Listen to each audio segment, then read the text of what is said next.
Okay guys, good morning, how are you doing? I've got this short video just to show you that my summers doesn't just stand around when people are working.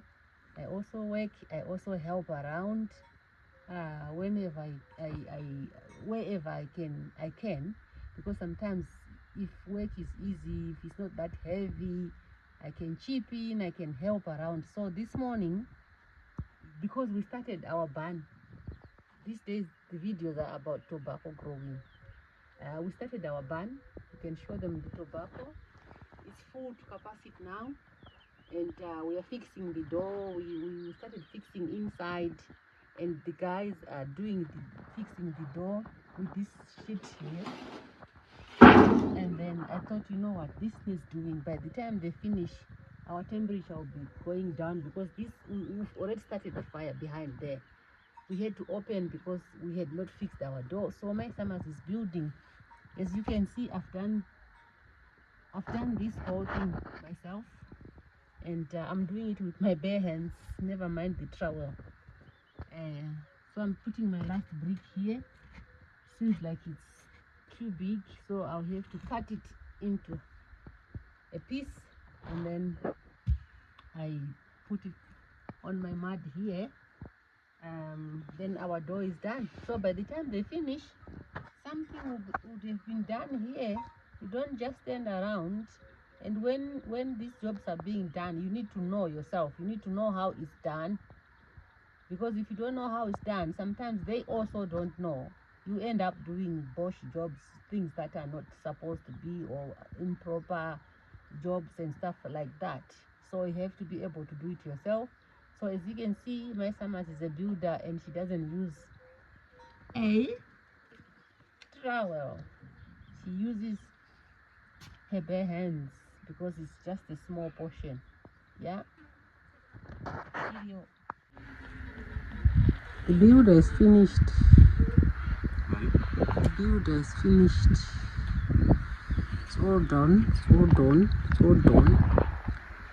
Builder Manyama is finished building the doorway, the doorstep. I was using my hands because this is not cement. That's not cement, that's mud. Mud from anthill and some pit sand. It's this mixture here. Pit sand and anthill, because we don't build a tobacco barn using cement, apparently, because cement is not good for heat. It will overheat the tobacco if it heats up. So mud tends to resist fire than cement. So that's why I was using my hands. So here we go. The doorstep is done. Not trowel, just my hands. Boom, it's all done.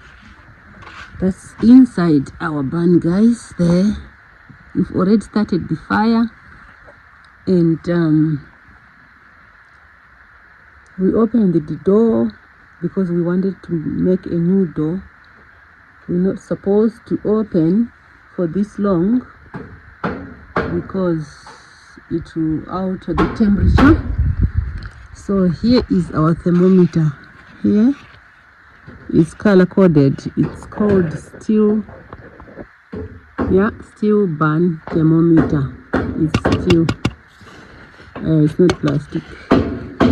So it tells you, it has stages. So if the temperature is around yellow, this temperature changes according to where you are with your tobacco, with your curing.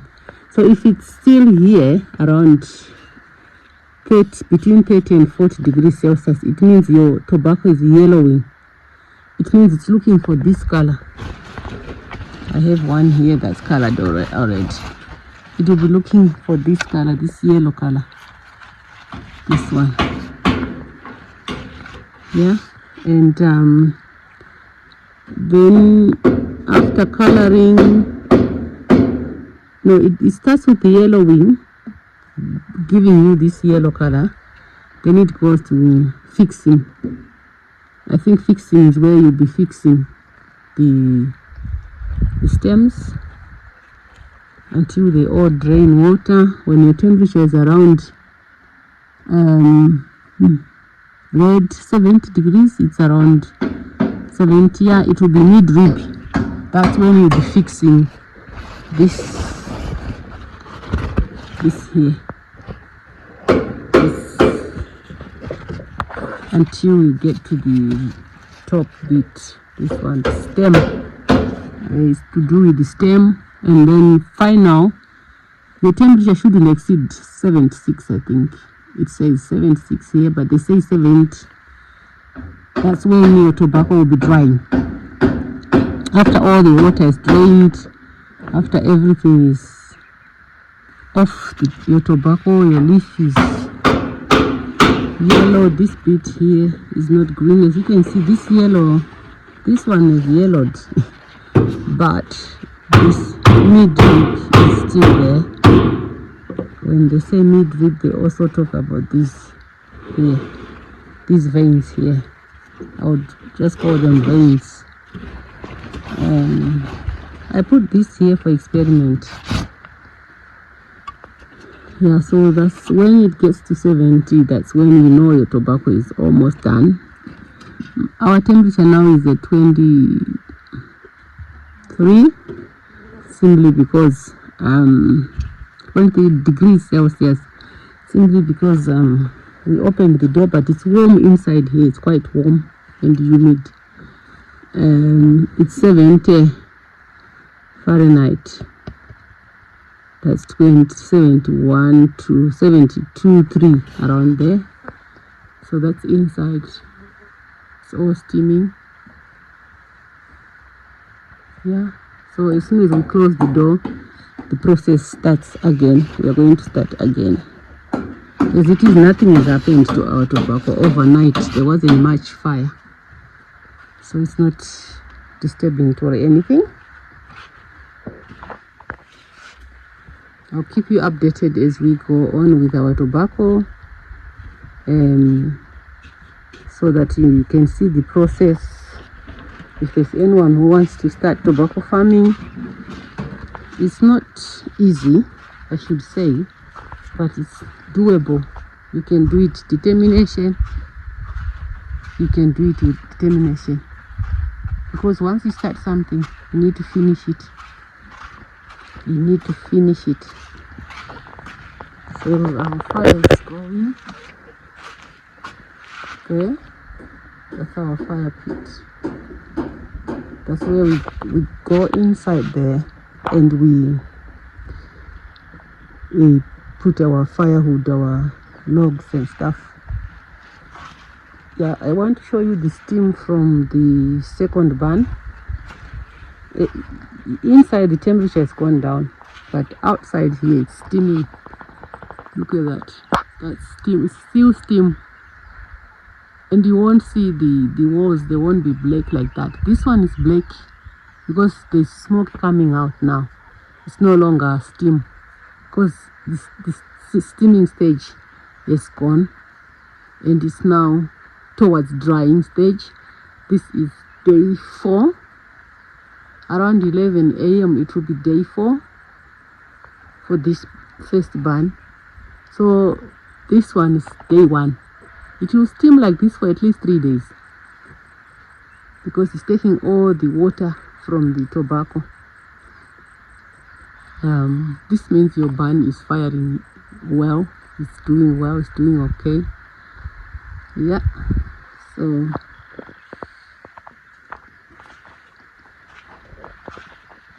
So that's it, guys. I'll keep you updated. I'll tell you more about it, what we are going to do, right, wrong, whether we are happy, not happy. But yeah, we still got we still got 9 ribs to go. I think we still got, let me count for you how many ribs we are left. I'll test with this one. The biggest. Is it the biggest? No, it's not the biggest, but I'll test with this one anyway. We are left with how many leaves? 1, 2, 3, 4, 5, 6, 7, 8, 9, 10, 11, 12, 13. So 13 we divide by 2 because each time we take 2 or 3 leaves. 2, 3, 2, 3, 2, 3 leaves. So 13, we are left with at least 4 more ribs. No. 7 more ribs. We've done just 2. So we are left with 7 ribs. Guys, so that's 7 good weeks. 7 weeks. It's not easy. It's hard work. This is an everyday thing that you cannot say today I'm not going to the barn because it's doing this, it's doing that. You've got to come every day. If you grow tobacco is like a baby. I've said it in my previous videos. Like now I'm removing this. I removed them a few days ago. This area, a few days ago. But they've grown, the suckers. They've grown this big. If you leave something small, like this one here. I don't know if you can see it. This one. Here. This one. If you leave it today, come after 2 days, it will be grown. Just this bit. So you don't want these suckers grow in your tobacco because they feed on your fertilizers. They will be sharing with your plant. So you want to get rid of them as much as possible. So tomorrow we are coming in here because we won't be doing anything. We won't be reaping anything. So we will be in here doing the sucker. We are doing it manually. We are not doing it chemical now. We've gone past the chemical stage. So that we have at least something to do, we'll come in here and remove our suckers. It's very easy to remove. That's the easiest thing I've noticed so far with tobacco. Yeah, so you see this one, just take the whole thing. It's overgrown. All these, you know, some people do it once or twice. When the tobacco is enough leaves for you to remove the suckers, the top bit, topos, they call it topos. It means the top bit. You put the chemical, the sucker killer. After you put the sucker killer, some of them will not grow again. Like for example, this one, it won't grow again because we did it right and we did it at the right time. It's not every plant that has these suckers. Some don't have at all, because the first sucker removing we did, although it destroyed our tobacco, but we did it the way we were told. We were smudging. The only thing we did wrong was smudging the sucker killer on our top leaves. They were still tender, so when they are tender you don't have to put the sucker killer chemical. So our top leaves were destroyed, but those plants don't have suckers up to now, like this.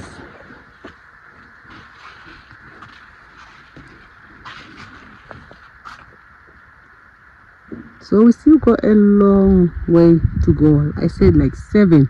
So when I say 7 weeks, we are talking of about at least 8 to 9 weeks again left, because it's just an estimate. Not every plant has 13 leaves. Not every plant has, you know, has that. So it's a long way. We're still here with our tobacco. We're still hanging on. So I'll give you updates as I go. These days is about our tobacco. We grew our crops at the farm, but when you do tobacco, it's very difficult to manage the other plants, especially if like now I'm on my own. My husband is away with work. So if he was here, it would have been easier. I would stay here, then he would go to the farm and, you know, look, do whatever needs to be doing at the farm. Look, suckers are like this. 1, 2, 3. They'll be killing your plant. The growth will be reduced, will be lowered or whatever. Fish. That's it for this morning. Oh, by the way, I slept here. I slept in the car. I slept at the floor, at the plot. My home is not far, so it's 15 to 20 minutes walking. But I needed to be here overnight to see what happens with this tobacco overnight. So yeah, I spent the night here. I haven't gone home. I'm going in a bit, take a shower, eat, come back again. It's a cycle, guys. It's a cycle. So, right. See you later.